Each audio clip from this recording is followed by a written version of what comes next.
Eh bien bonjour tout le monde, nouvelle vidéo sur la chaîne et je teste pour vous la moto Guzzi Stelvio et je suis content de vous revoir et c'est parti générique. Eh bien les amis, bien le bonjour, présentation de la moto Guzzi Stelvio 2024 et on va tout de suite commencer, on va pas commencer par dire qu'il fait beau, qu'il fait chaud. Effectivement il fait beau aujourd'hui. Ça faisait longtemps que j'avais pas fait de vidéo. Le temps le temps ne le permettait pas. La météo ne le permettait pas. Les disponibilités aussi des motos, c'était compliqué. Donc je ne pouvais pas vous faire de vidéo. Et bien voilà, c'est chose faite. Donc là je teste la Moto Guzzi Stelvio. Un des abonnés m'avait demandé de faire ce test. Et ben voilà, c'est chose faite. Je teste pour toi et pour les autres bien évidemment cette moto. Et pour commencer, l'assise, la position de conduite. Et ben on est très bien sur cette moto. On a une assise naturelle, on a le dos droit et la selle est confortable. Donc ça c'est vraiment un bon point. Alors la position d'assise, position de conduite, on a le dos bien droit, bien droit, une position naturelle. Du haut de mes 1m88, eh ben, je touche les deux pieds au sol bien à plat. Par contre, pour les personnes de petite taille, je vous déconseille cette moto, tout simplement parce que elle est haute, plus de 800 mm au niveau de la hauteur de selle. Et je crois qu'on peut même pas diminuer cette hauteur de selle. Donc les personnes de petite taille, franchement, si vous tombez amoureux de cette moto, dites-vous que vous allez devoir sortir l'escabeau pour pouvoir monter dessus.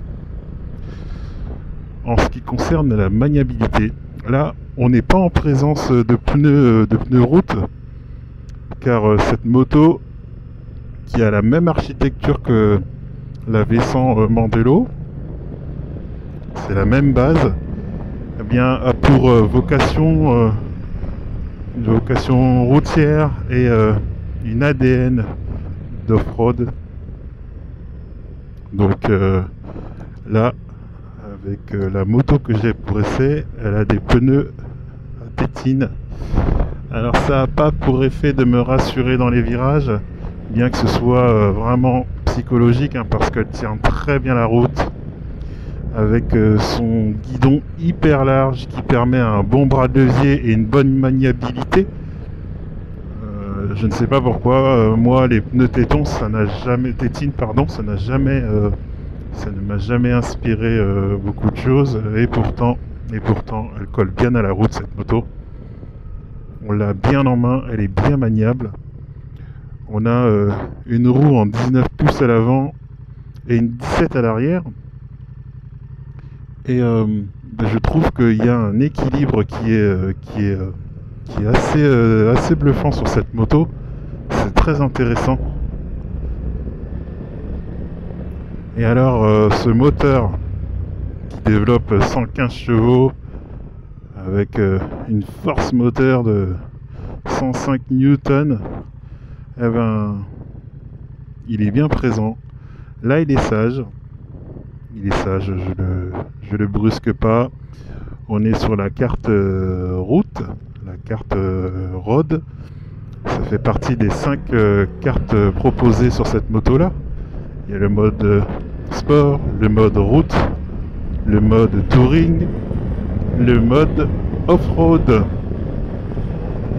et le mode pluie. Et l'ABS, eh bien, va être plus ou moins présent ou pas suivant la carte que vous allez choisir. Et là en mode road, le mode route et le mode tourisme en fait sont presque identiques, à part que le mode tourisme au niveau de la centrale inertielle va avoir un niveau de moins au niveau de l'ABS. Et c'est tout ce qui va changer. Sinon les caractéristiques sur les deux cartos sont identiques. On a une bulle qui est réglable électriquement. Logiquement, même en roulant, je peux la monter ou la descendre. Alors, est-ce que c'est possible de la monter et de la descendre? Eh oui, regardez. Hop, je la descends. Alors là, bon, je roule pas très vite, hein, mais eh ben, le flux d'air, il est bien présent. Par contre, si je la monte à fond, là, elle est montée à fond. Ben, très sincèrement, je vais voir en roulant de manière un petit peu plus dynamique, mais très sincèrement, j'ai pas senti trop de différence. Mais on a le mérite d'avoir une bulle électrique, s'il vous plaît. C'est pas donné à toutes les motos et il faut saluer ça. De manière esthétique, la moto, bien, quand vous la voyez sur le côté, fait très imposante. Elle est très imposante, mais vous voyez quand vous l'avez entre les jambes, eh bien elle est toute fine. Les genoux eh bien, ne touchent rien du tout. Par contre, on arrive à bien serrer le réservoir et justement ça permet d'accentuer cette maniabilité que la moto a. Et ça c'est vraiment bien. Rien ne touche les genoux. Alors pour les grands gabarits comme moi, eh ben on y trouve notre compte et notre bonheur. Et ça c'est cool. Au niveau du freinage, on a un super freinage. On a à l'avant un disque de 320 pincé par un étrier radial M4 4 pistons. Et à l'arrière on a un 298 à double piston. Et très sincèrement, eh ben, ça freine très bien. Bon. Ben, je viens de faire une petite accélération très brève. Eh ben, pour pouvoir rouler tranquillement, cette moto le fait parfaitement. Et à partir de 6500 tours, vous avez la cavalerie qui déboule sur le bitume. Et c'est vraiment une moto qui explose en caractère. Ça devient un rauque. C'est jouissif à l'oreille.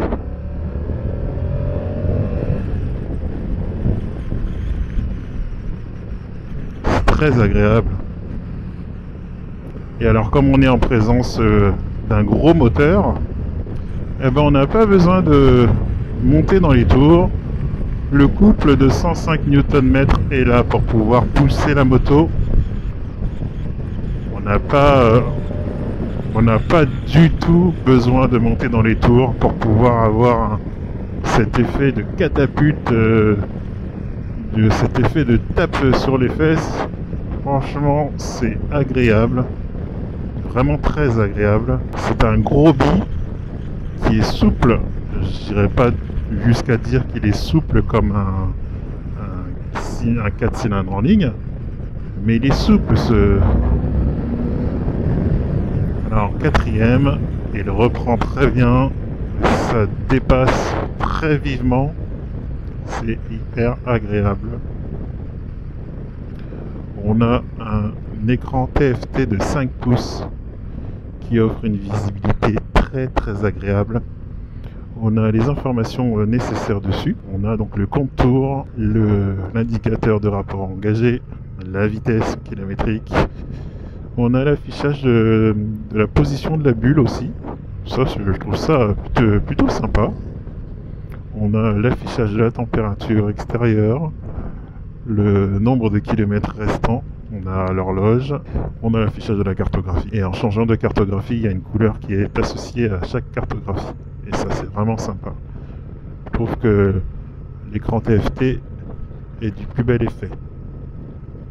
Alors vous voyez, je suis à 2000 tours en quatrième. Ben, la moto, elle ratatouille pas. On va laisser passer les gens. Au niveau des rétroviseurs, on a des petits rétroviseurs, mais qui offrent une rétrovision excellente. J'ai connu des motos qui avaient de plus gros rétroviseurs et qui pourtant avaient une rétrovision plus que médiocre. Et celle-ci vous offre une rétrovision très excellente. Franchement, un bon point. Elle est agréable à conduire, cette moto. Elle est très agréable. Vraiment très agréable. Et je vais pas vous emmener sur une voie rapide, même si sa vocation c'est la route. C'est le off-road. Mais je trouve qu'à moto, par un temps pareil prend beaucoup plus de plaisir. Prendre des virages. Et regardez-moi comment elle se manipule cette moto. Franchement, je suis un petit peu juste déçu au niveau de la bulle. J'aurais aimé que cette bulle me protège plus. Alors vous me direz, avec mes 1m88, je suis trop grand. Ce sont des motos et des bulles qui sont conçues pour des personnes de taille moyenne. Et moi, je fais pas partie des personnes de taille moyenne. Donc ça n'est pas très grave.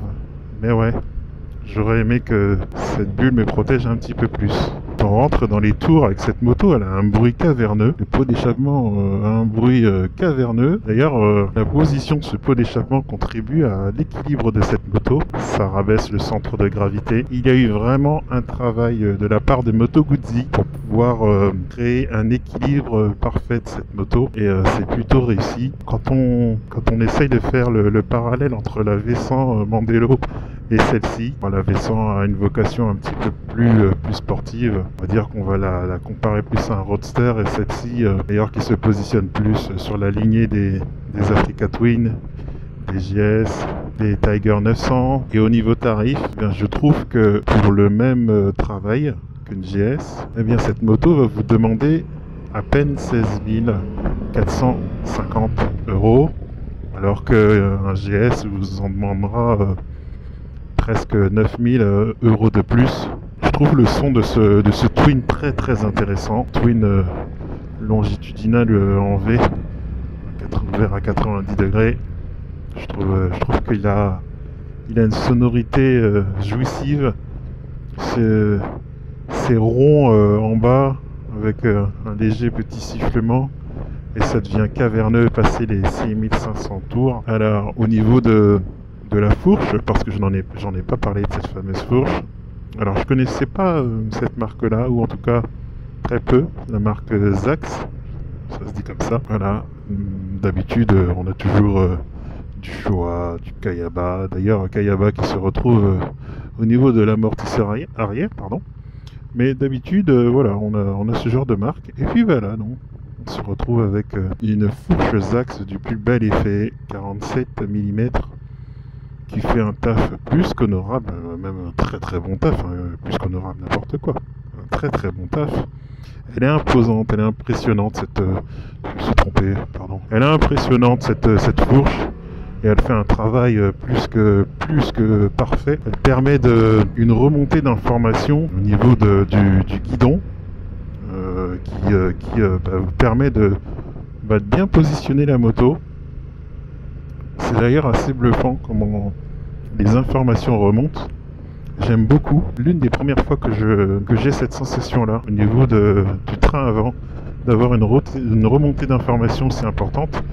Et ça permet effectivement de bien placer la moto. On va essayer je vais essayer de trouver le spot pour pouvoir vous la présenter. Cette sublime Stelvio. Hop, allez. En option, sur cette moto, vous disposez de plusieurs choses. Il y a ce fameux radar qui permet à la moto de réguler sa vitesse, PFF, voilà. Radar qui est à l'avant et radar qui est à l'arrière, donc qui est en option. Et on a le quick shifter aussi qui est en option. Alors sur celle que je vous présente là, les deux options ne sont pas là. Bon, dommage pour le quick shifter. J'aurais aimé pouvoir le tester sur ce moteur pour voir ce que ça donne. Je l'ai beaucoup apprécié sur la V100. J'aurais aimé le tester sur celle-ci pour voir, mais bon, écoutez, cette petite boîte manuelle est plutôt bien étagée, 6 rapports, donc ma foi, on ne va pas se plaindre. Très sincèrement, l'amortissement global de cette moto vous filtre toutes les aspérités de la route, les dodanes, etc. Vous passez tout facilement. C'est un réel plaisir au niveau du confort. Une selle confortable, une assise bien droite et naturelle avec des suspensions qui filtrent tout. Ça, c'est le cocktail gagnant pour une moto qui est prête à tailler la route. Et cette Stelvio, elle fait très bien le travail. Voilà, on va se mettre là. Et je vais vous présenter la belle. Voilà, on va se mettre là. Allez, je vous reprends dans quelques instants en pause statique.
peut-être un petit reproche.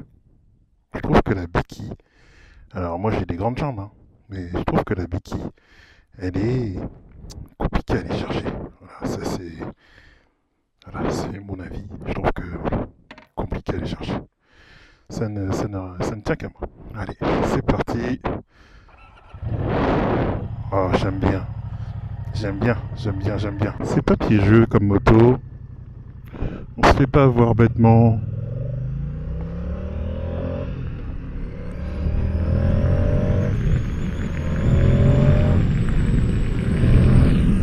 Oh là là.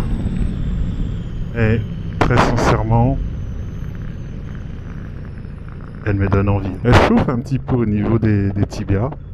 Au niveau du tibia gauche, ça chauffe un peu. Donc là, on n'a pas de forte température, mais lorsqu'il va faire chaud, ça risque d'être désagréable. Mais par contre, en hiver, vous aurez votre tibia gauche au chaud et celui droit au froid. Mais ça chauffe au niveau du tibia gauche. Voilà, le droit il est bien, mais le gauche il a chaud. La boîte est plutôt elle est pas ferme, elle est pas souple, elle est entre les deux, mais ça se verrouille bien.